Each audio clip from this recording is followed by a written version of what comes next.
Campaign. Clan Diamond Shark. Responding to reports from Comstar ROM agents, who judged the Diamond Sharks to be the weakest of the invading clans, Presenter Marshal Vogt assigned the relatively inexperienced 8th and 2nd Armies to face the Sharks. Though Presenter Kosas was designated the senior commander, both of his veteran divisions had been detached from the 2nd Army for use against the Steel Vipers and Jade Falcons, leaving the Presenter with 3 divisions of green and 1 division of regular troops. Under the circumstances, Kosas chose to defer command to the 8th Army's Presenter Nadeo, who had 1 veteran and several regular divisions at its disposal. The Diamond Sharks landed in the Kozice Valley, where the 85th and 182nd Divisions of the 8th Army met the Sharks in the foothills overlooking the city of Kozice Prime. The 19th Heavy Cluster of Alpha Galaxy fared well against the 85th, but the 182nd halted the Sharks' offensive near the town of Urkanat.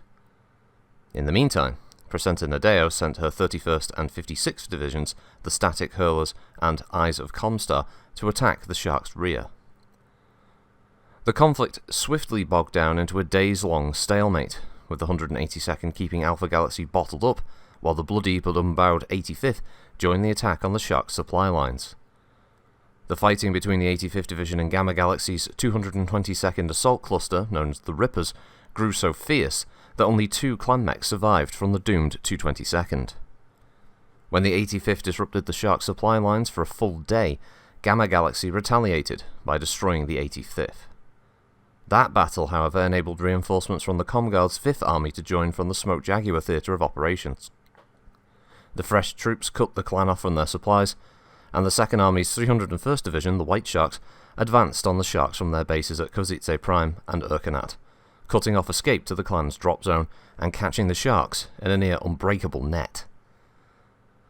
The reserve mechs of Omega Galaxy mounted a relief effort that enabled the Sharks to break through the Comguard lines, but at the cost of losing several stars to enemy fire. With Omega Galaxy acting as a rearguard, the remnants of the Diamond Shark forces began the long trek back to their dropships. As the Sharks crawled through the hills toward the Kozice Valley, the Comguards rained attacks from their vulnerable flanks, and by the time the clan forces reached their drop zone, the few remaining Omnimechs of Alpha and Gamma Galaxies had run out of ammunition. Sensing their foe's weakness, the Comguards massed for an all-out assault. Without a single order to do so, the free birth soldiers of Omega Galaxy formed ranks and advanced to meet the Comguards. The Comguards cut them down almost to a man, but Omega's sacrifice allowed the true birth warriors of Alpha and Gamma Galaxies to make a final dash for the safety of their dropships. A scant handful of Omega mechs also survived the battle, and in recognition of the Omega mech warriors' bravery, Khan Ian Hawker formally removed the restriction forbidding free births from piloting Omnimechs or serving in frontline Diamond Shark units. Despite the courage of its troops, Clan Diamond Shark lost virtually its entire invasion force in the clan's most stunning defeat on Tukayyid. Battle in the foothills, head-to-head. As the 39th Striker Cluster rounded the bend in the high-walled valley pass, mech warrior Sasha saw the glint of light reflecting off polished metal. A glance at the enhanced display on her forward monitor confirmed her hope. She keyed in her commander's comm frequency. "Star Captain, I have Comguard mechs at 10 o'clock, at a range of 600 meters. Computer identification processing. Complete. 1 guillotine, 1 flashman, and 1 Black Knight. Sir, an anomaly has appeared on the Black Knight's scan. It seems to be holding an inert object in its left hand. Perhaps a club. Request permission to engage." "Granted, mech warrior. To you the honor of first fire." Before Sasha could fire, the Black Knight drew first blood, as it splashed blue lightning across her Hellbringer's right torso. Sasha scowled. The antiquated Magna Hellstar PPC carried by the Comguard mech should not have struck her at present range. Obviously, she faced a Black Knight with a few dirty, inner-sphere tricks up its sleeve. She raised her mech's right arm and fired an answering PPC blast, just as the Comstar mech charged toward her at full speed. Though her PPC had missed, Sasha smiled as the Knight closed a short range. The arrogant Comguard Freebirth would fall to her Hellbringer's medium lasers and missile rack. As laser fire crackled around her, Sasha ran to the canyon's far wall and ducked behind the cover of a rocky outcrop. The Knight had 2 heavy lasers and the ER PPC, yet it still showed blue on her IR scanner. It must be carrying extra heat sinks, meaning that its designers must have made room for them by removing either the armor or the mech's standard lasers. Either way, it ought to be vulnerable in close combat. The Stravag Comguard kept coming, closing the distance between them. When the enemy mech came within 240 meters, Sasha fired everything but one of her PPCs and her machine gun. Her PPC and missiles tore chunks of armor from the white mech's torso, and her lasers stabbed through its left leg. It kept coming, but she had hurt it. The Black Knight fired its heavy lasers and missed, but followed up with deadly accurate pulse fire that stitched across her right arm and destroyed the cannon she carried there. Despite the loss of one PPC, Sasha felt a wave of exultation. She knew now that the enemy had stripped his mech of close-range weapons to mount the heavy pulse laser. The Innisphere techs must have dropped the old Maxwell lasers that Black Knights usually carried there. Sasha stepped over the ridge with confidence, ready to pummel the Comguard at point-blank range. A barrage of ruby-red laser pulses scored smoking lines across her mech's front. Half a dozen alarms buzzed, shrilled, and screamed in her cockpit, and Sasha knew she had miscalculated. Badly. Desperately, she shuffled her mech backward, loosing missile and laser as she went. Her display indicated that most had hit home, punching through to the Black Knight's vital internal systems. Her Hellbringer's computer postulated the loss of several of the enemy's weapons. Unfortunately, her own mech had taken at least as much damage. She'd lost both particle cannons, and a sudden flood of heat in the cockpit indicated the loss of reactor shielding.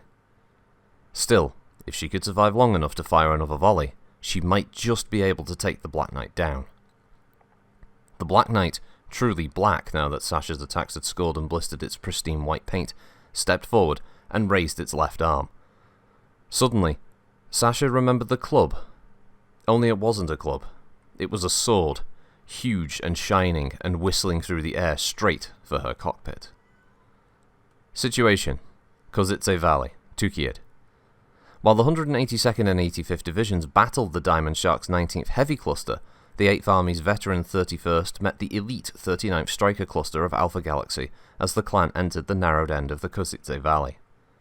Throughout the Battle of Tukayyid, the Sharks would never advance a foot beyond this point. Death of the 85th. Pyrrhic victory.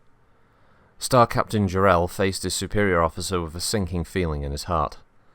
Star Colonel, the Omnimechs of Alpha Trinary report that they're trapped in a box canyon approximately 2 kilometers from the Kozice Valley. A Comstar battalion has them pinned down. They're requesting reinforcements. Star Colonel Davis paused for several seconds before answering. We no longer have any free units to send out, Quineg. Neg. All our reserves are tied up in the fighting at the pass. Jarrell looked down, then back at his scowling commander. You will exhort the warriors of Alpha Trinary to die bravely, Quiath. Neg, Davis barked. If we lose Alpha Trinary, we will no longer have the forces we need to win the pass. The Rippers will have died at the hands of peace-loving Innisphere Freebirth freaks in white bathrobes. That we cannot allow. But we have no other mechs available, Star Colonel. What can we do? We have other Omnimechs available to us, Star Colonel Davis answered grimly. Activate the mech warriors and elementals of Gamma Binary and Delta Supernova. Staring at him in shock, Jarrell made no answer. Davis sighed. I know, Star Captain. If we break the Bachal, we are Deskra, but the 222nd can rise above that taint in time. If we lose here today to these Comguards, our unit will be shamed forever. You have your orders. Follow them. Situation: Kozice Valley, Tukayyid. While half of the 8th Army grappled with Alpha Galaxy, the 85th Division joined the 31st and 56th in an attempt to disrupt the Shark supply lines. The Omnimechs of Gamma Galaxy quickly turned their attention to this new threat, and the 222nd Assault Cluster, the Rippers, won the Pachal to determine who would receive the honour of destroying the Raiders. The conflict between the 85th Division, Lions of the Periphery, and the 222nd was particularly brutal, with neither side able to gain the upper hand for some time. Finally, Star Colonel Seth Davis grew so frustrated that he called upon the full force of his opening bid. With the mechs so gained, he crushed the infuriating 85th, only to lose all but a single mech warrior to the avenging 31st and 56th Divisions. In the net. Hunting the Hunters. Acolyte Aiken pushed the Mako, his 65-ton exterminator, to a run. As he closed on his target, a hapless Koshi, he triggered all 4 of his medium lasers. The ruby bolts left deep gashes across the Omnimech's legs. The Koshi returned fire with its machine gun, and Aiken realized that it must have spent all of its ammunition for its missile launchers. With its legs damaged, the normally swift-moving clan mech could only hobble along. Aiken circled it, taunting the clan pilot, inflicting more and more damage with his lasers. Eventually tiring of the game, Aiken moved in for the kill. He laughed as the Koshi's machine gun rounds ricocheted harmlessly from the Mako's armor. Just as Aiken aligned both his mech's arms for the killing blow, the clan mech launched a round of SRMs. The enemy warrior had saved a surprise for his last attack. Fortunately for Aiken, his buzzsaw anti-missile system made short work of the clan pilot's last shot. Aiken grinned, pressing his thumb on the firing stud. "Too bad, clanner. Try stopping this." All 4 lasers drilled deep into the torso of the mech, freeing the awesome power of its fusion engine. Ignoring the debris raining around him, Aiken went in search of further prey. Situation: Kozitse Valley, Tukayyid. The battle in the valley had continued for so long that the comm guards were able to bring in reinforcements from the armies that had fought in the Smoked Jaguar campaign. Presenter Birkenbein's 5th Army executed a combat drop behind the Sharks' front lines, cutting Alpha and Gamma galaxies off from their landing zone and supplies. Meanwhile, Presenter Nadeo had redeployed the 82nd, 301st, and 182nd Divisions to reinforce the Comguard's troops in the valley.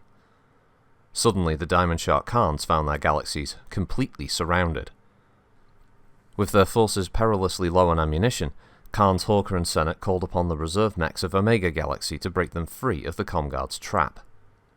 While Omega fought its way past the 323rd and 299th Divisions of the 5th Army, the rest of the Comguards had a field day with the Alpha and Gamma Galaxy Omnimechs. The mech warriors of the 301st Division, the White Sharks, seemed to especially enjoy mauling their clan namesakes. Omega's last stand. Sacrifice and slaughter. Khan Ian Hawker tried to focus his weary eyes as the white blur of the ranks of Comstar mechs began to shift. The clan had failed. He had failed.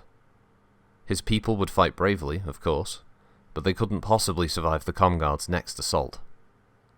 Some of Omega Galaxy's free bursts might reach the dropships. They had fought less, and their battle mechs were fresher than the battered machines of Alpha and Gamma Galaxies. The thoughts did not console him. As he watched, the reserve mechs of Omega began to move. Funny, he didn't recall hearing Star Captain Ishmael issue the order to withdraw. In fact, he hadn't heard anything on Omega's channel for the past few minutes. Dimly, the Khan realized that the Omega mechs were not heading for the landing zone. They were marching toward the enemy lines. Bewildered, he keyed up Omega's comm frequency. "Star Captain Ishmael, this is your Khan. Report. What are you doing? Who has ordered this deployment?" The line stayed silent for several seconds before crackling with the soft voice of Junior Khan Senate. "Ian, I think that we have just been given a gift. I advise that you not spurn it. I certainly will not." Senate widened her broadcast to cover all frequencies. "Warriors of Omega Galaxy, I, Khan Barbara Senate, salute you. Your names shall live on forever in the remembrance. As you fight, know that your sacrifice is not in vain." She'd hardly finished speaking when the Omnimechs of Alpha and Gamma Galaxies began to run for the dropships.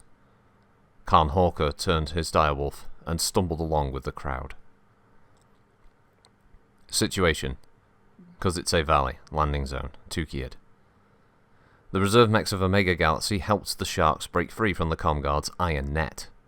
During the clan's retreat to the landing zone, the Comguards harassed their flanks and rear, chipping away at them as they fled.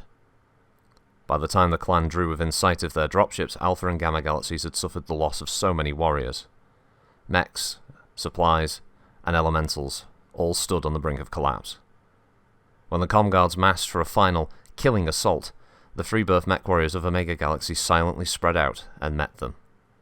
The Comguards destroyed Omega Galaxy, but the Freebirth sacrifice cleared the way for the remnants of Alpha and Gamma Galaxies to make good their escape.